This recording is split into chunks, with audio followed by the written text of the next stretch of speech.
Okay, so we are live on Facebook in Coach Community, and I would really like to welcome Lathi Dube to the live this morning as promised, and she was our cover coach. Hello, our cover coach in all her glory on the July cover, and it was just really, we were just talking before we came on the live about, you know, the work that goes into getting it to that point. You know, it's quite a journey to have an article like that, and we're going to just delve into more of, you know, how you experience that, and then also talk about your identity work, which is like super important and a great feature to have in there. So thanks for being with us today. Lathi is an identity specialist, and she's a certified coach, NLP master practitioner, and actually we trained with the same trainer, didn't we, with Steve? We did. Although we've never actually met, and so this is the first time we've properly met, and that's how the online world is. You kind of feel like you know people. And I approached Lathi quite a long time ago, actually, didn't I, to talk about the work that you did and what it was all about, and whether you were sort of keen to come forward and be part of the magazine. And so we've been in touch for quite a while, haven't we? Yeah, I think it's about a year, I'd say. Yeah, I think it is. And I was quietly reluctant. I didn't really want to say why I was quietly reluctant.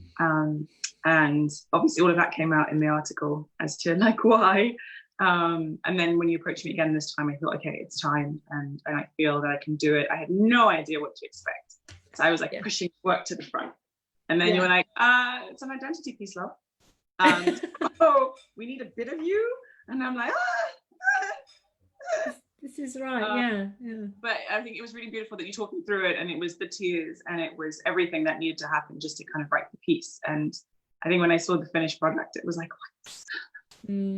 This is the thing, you know, some articles are quite a lot of work and in different ways, and sort of yours was quite, you know, quite a personal one. We spent quite a lot of time on the phone talking about it, and I did kind of dig deeper and sort of draw more things out of you to bring you forward. And you know, like you said, that was quite refreshing and useful for you to go through that experience. And, you know, a couple of other coaches have said the same as well. Because I don't just want to print something that is just, you know, words and an article. And some people, you know, give a beautiful polished piece and it's amazing and that's great. You don't need to do a lot. But most of them do need sort of shaping up. So people are great at what they do, but not always great at writing it down or getting it out of themselves onto paper. It's a different experience. So, you know, I think it's interesting for people to know what goes on like behind the scenes before they actually get to that point. So it was quite a journey, wasn't it? And I did give you a few pushes along the way and sort of nudges.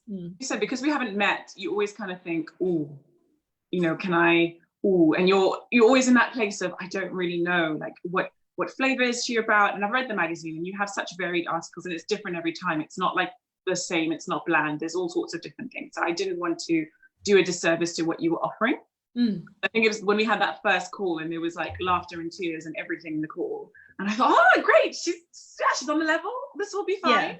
And this is the thing. I want to showcase, you know, professional coaching and coaches, but also people that, you know, share the same values and that are connected to the magazine and, you know, and what I'm doing and what it's really all about. And I think that shines through. And I think when people can appreciate the articles and what they read, the journey to getting to that is quite interesting to see as well. So let's talk a little bit more about your actual work, because you know, there's a combination in there of like your personal story and what you've been through that brought you to the point of feeling that, you know, this identity work about who we really are is really matters to you, doesn't it? It's really a part of who you are now. It is. And I think the more I get into it, the more I kind of fall in love with it. And it's the different layers of lenses that you can use to kind of see a person and really see them in the best ways to be able to bring them out completely. And even that in terms of individuals and in businesses, and know how to optimize and take out the best and the richness and the goodness in people. I think with the story, it came up, I think this week it's come up a lot with a lot of clients, where you can only go as deep with your clients as you're willing to go with yourself. And yes, definitely. I because of what I've had to go through, there's never been a place where I can hide from that. I've had to go deep. I've had to dig so deep. which makes the client work a lot easier. And obviously we trained with the same trainer, and Steve pushes you in the most glorious ways and really, you know, turns you out to really give that gold. But constantly pushing that bar and constantly getting to that place of what is it that you're bringing, what is it that you're doing. It's such a beautiful thing in what I do, because as much as the internal influences of the person's identity, with the world being as crazy as it is, I'm always keeping on par with that movement and with that kind of trend, to know that, okay, what is that going to do to the psyche? What is that going to do to the external expression? And I think, you know, it's a big topic, but it's like, it's the essence really, isn't it, of who we actually are. And the thing, you know, we grow up with all these different beliefs and programming of who we are, and we get to a certain age, we're like, oh, well, this is who I am, and then we play that out. But of course, further down the line, as you become an adult and you try and do different things in life, you meet different people, businesses, careers, work, relationships, all of that stuff, you hit lots of different blocks along the way where you have to question it. But we still believe, well, this is how I am, this is what I do, and this is how I do it. But of course, that can be wrong, you know, and that people tend to be a bit older, don't they, sometimes, before they actually think, you know, who actually am I? You know, it's one of the biggest questions, you know, what do I stand for? Who am I? What's like the essence of me? Have I got it right? You know, are my beliefs and values in line? And you start to do that work and it all starts to come together. But what do you find? I mean, some of the article talks about this, but what do you find the biggest problems are when people really don't know who they are? They're confused about their true identity, even if they don't use those words for it. I think how long is a piece of string? I think some of the common things that I found, which was a bit surprising, because you have a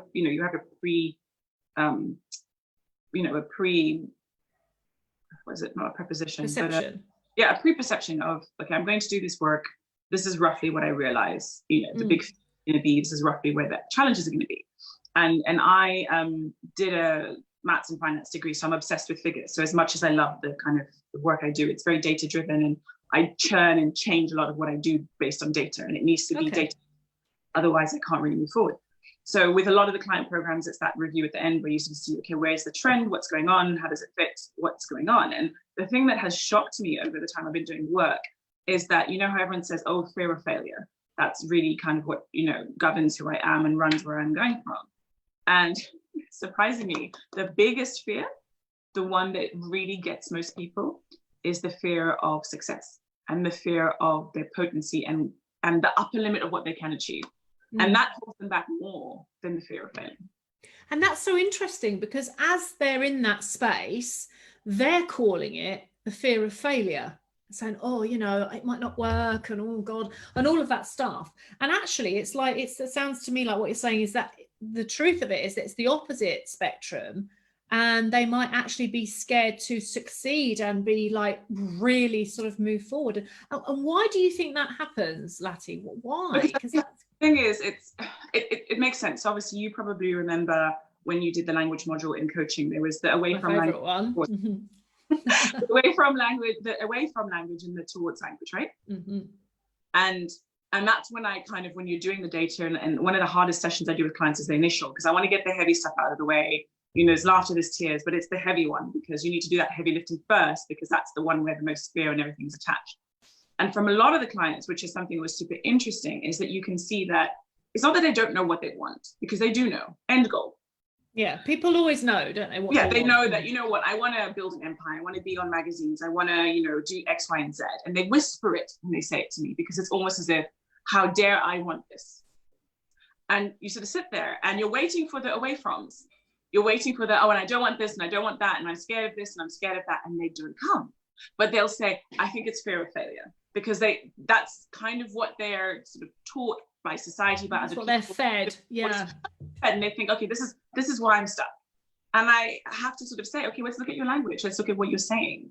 And what you're saying is, you want this thing, but it's such a strong desire.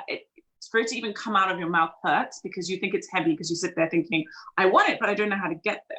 And it's those towards factors that they don't have enough, like harnesses that they've hooked into their goal on multiple levels to see, A, how they have a space in themselves, what they can evolve into, how they can grow to get to that person that they want to be, to get the thing, to be the person, to have the things. And a lot of the work is that it's optimizing, growing into that box you want to fit into, rather than staying in that box that you've allowed yourself to exist in. Yeah, it's really interesting, isn't it? Because, you know, I'm sure that people watching the live will sort of resonate with those times where you think, oh, you know, I can't do this and I can't do that. And lots of people don't think about their language. And we're in a coaching community. So, you know, there'll be a lot of NLPers in here that will think about that language. But, you know, in general, I'm constantly checking my clients, you know, it's like, sorry, what did you just say? And they're like, oh, you know, they know now, and they're starting to sort of reframe and use more positive language, because that really is so powerful. But, you know, when people get, I think, confused about their true identity, do you think it's because they've been fed so much of the you know, the younger years, you know, other people's values and beliefs, a lot of that? Or do you think it's other things as well, where people don't really know? Because we all think we know who we are, don't we? This is, yeah, we do. The surface. We think, yeah, of course I know who I am. Up in terms of where you're at, in terms of the training that I know that we share, and I think you've done other training that I'm not aware of, so I'm not going to try and act like I do know about that. And kind of the program that I do. So a lot of what I do is based in DNA, in terms of someone's physiognomy, because we are who we are in terms of how we've been created. So the color of your eyes, the color of your hair, the color of your skin, where you store fat, shape of your nose, shape of your chin, those aren't per chance. They give you a very specific signature in terms of how you are to show up in the world. But when you are growing, between the ages of 0 to 3, you're generic. From 3 to 7, you're kind of stepping into kind of where you kind of exist and what feels good and what environments work for you. From 7 to like 17, you're working out those behaviors and testing them out.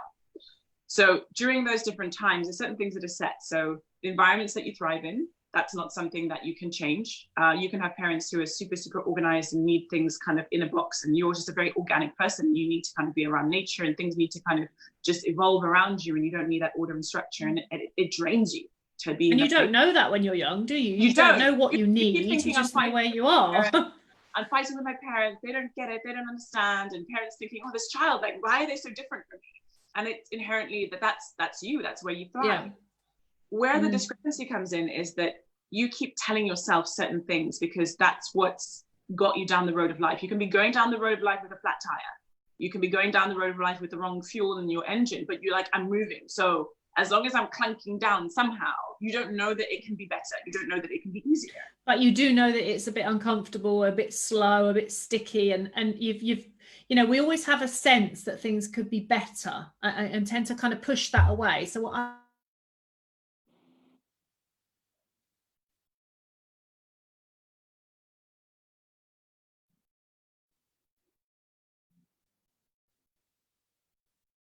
Hello?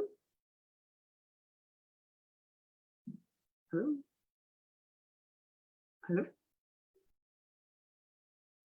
Teresa? I know my daughter's sneezing in the background, just to add to the whole live effect of life.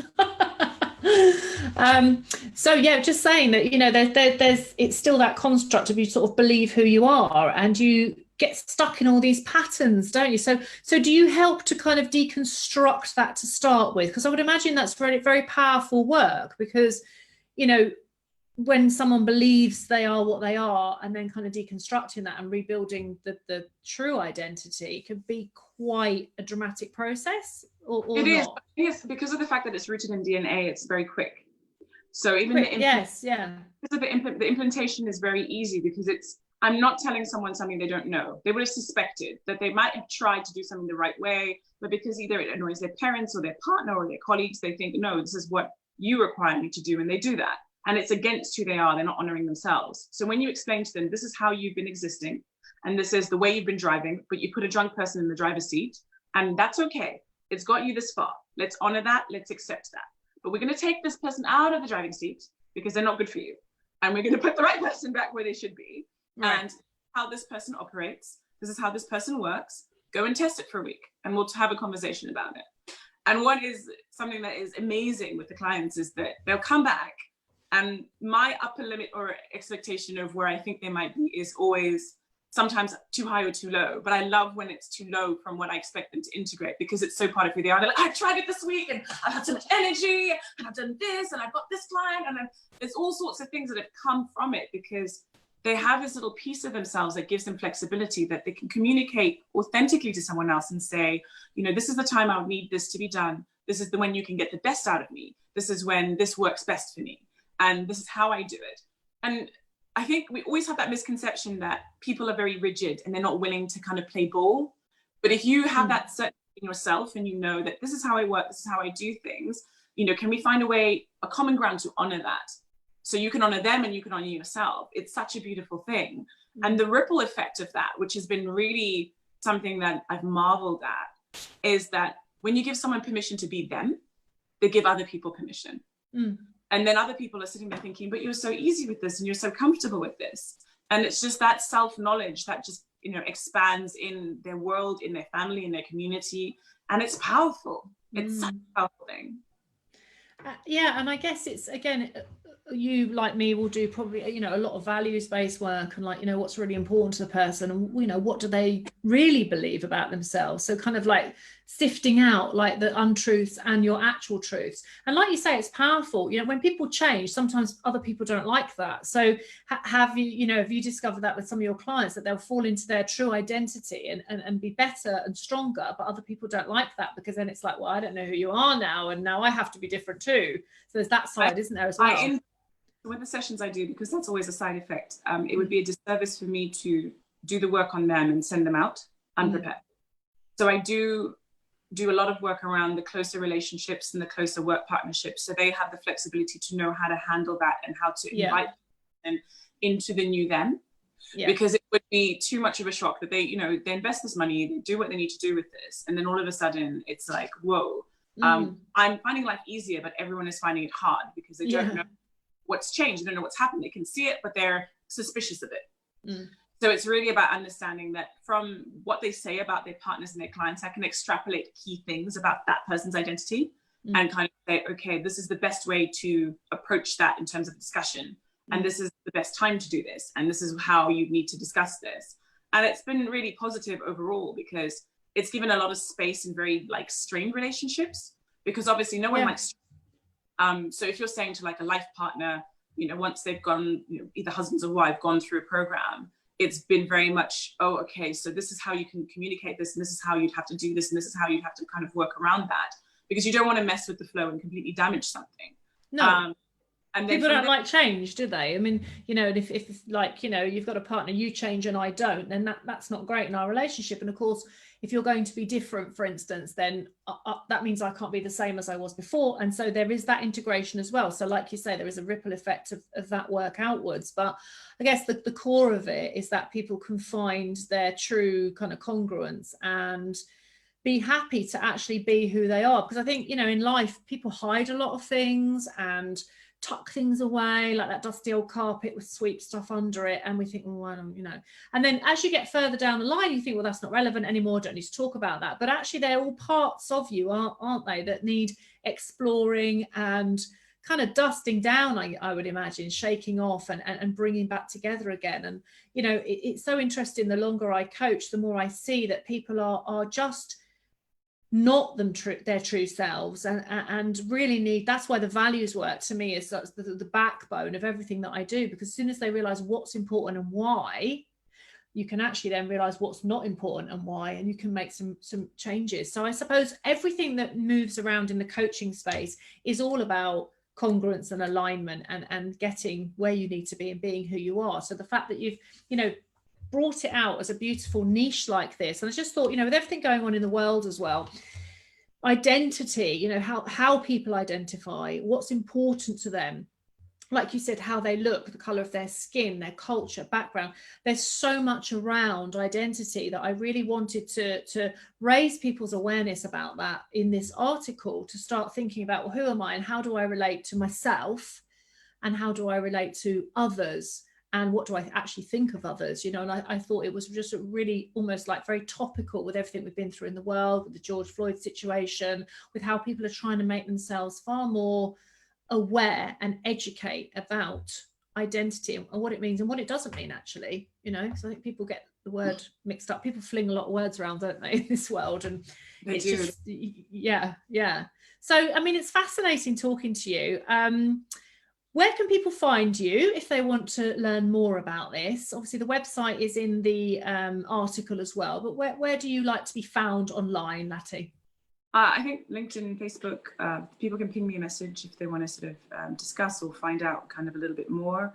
I think what you were saying is very powerful at this time. I think post-COVID, there's kind of, people are still in the shock phase of this mass trauma we've gone through as a human race. And that has put a lot of pressure on people in different ways. And really kind of popped things to the surface that you may or may not want to go into, but it's there, it's out. So, you know, that rug you talked about where you can sweep things under, having all of that time and space during lockdown, during different things to kind of, you know, be in a place where a lot of stuff is on you, that those gremlins come out from under the rug. Well, things surface, don't they? It's like the bubbles will come to the surface. And when we're very, very busy and very, very consumed, it's very easy to pack everything down. And in a strange space, which also, like you say, is a traumatic space and a space of threat that we've been through. And I listened to something on the news this morning, and they described it as, I think they said 67% of people had suffered unprecedented levels of distress during April. And obviously it's a long-winded way to describe it, but you know that the stress levels have gone up because people also at the beginning didn't know, am I under threat of my life? Could this be it? Is this going to come? Well, nobody knew. It was like waiting for that. You know, it was coming, wasn't it? Like a tsunami, but we didn't quite know what it was going to be like. And so I think, you know, people thinking about, well, who am I? What do I need to deal with?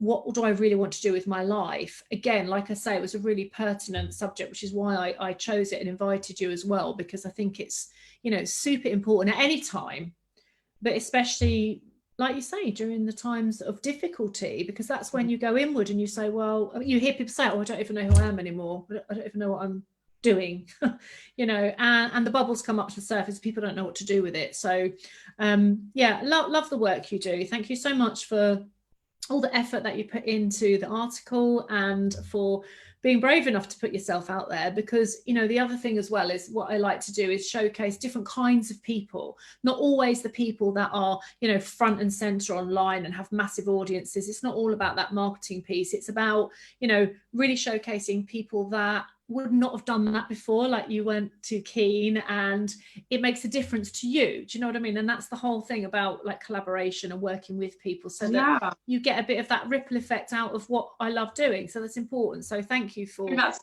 being brave. I remember being terrified, and then when I saw it, it was like, okay, I'm here now. Let's do if this. Anybody can actually hear this live, it'd be a miracle. And it was like, oh gosh, I'm here and I'm doing it. And I think it was interesting to see that evolution in myself over that month of, it's out, we're getting it done, the pictures are out, then the cover's out, and I'm like, oh, okay, so I'm sharing this and I'm happy to talk about it. And yeah, it's such a powerful experience. And I hope you can give that to many more people who are able to share what they do in that way. So thank you for the beautiful gift. Like, really thank you. And it was amazing to have experienced it.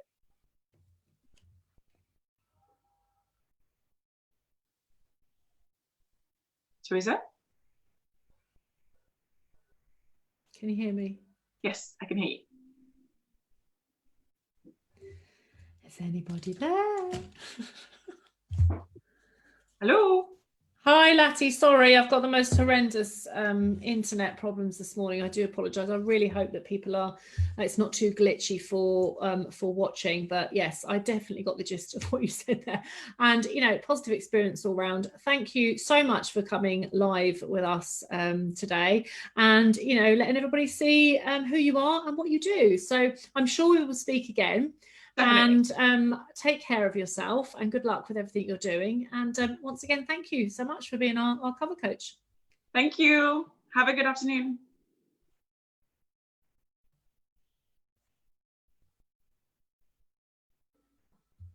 I'll say goodbye if you can hear me, or if anyone can hear me. I just say goodbye to everybody, because I can't see anyone. Lathi's frozen.